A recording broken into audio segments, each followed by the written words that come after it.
शहरातील छत्रपती शिवाजी महाराज चौक इथं बुधवारी रात्री 12 वाजेच्या सुमारास कंटेनर आणि कार यांच्यात झालेल्या भीषण अपघातात कारमधील दोघे जण गंभीर जखमी झाले. अपघातग्रस्त कार चालक व त्यांचा मित्र हे दोघेही मद्यधुंद अवस्थेत वाहन चालवत असल्याचं प्राथमिक तपासात समोर आलंय. गंगापूरहून वैजापूरकडे जाणारा कंटेनर व वैजापूरहून गंगापूरकडे येणारी कार यांच्यात समोरासमोर जोरदार धडक झाली. या अपघातात कारचं मोठं नुकसान झालं असून त्यातील प्रवासी गंभीर जखमी झालेत.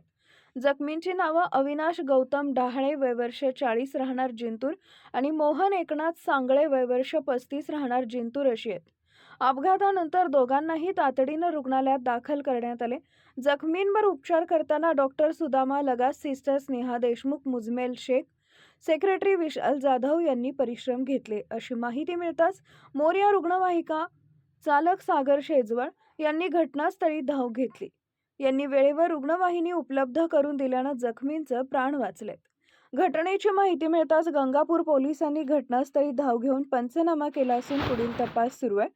मद्यधुंद अवस्थेत वाहन चालविल्यामुळे हा अपघात झाल्याचा प्राथमिक अंदाज व्यक्त करण्यात येतोय.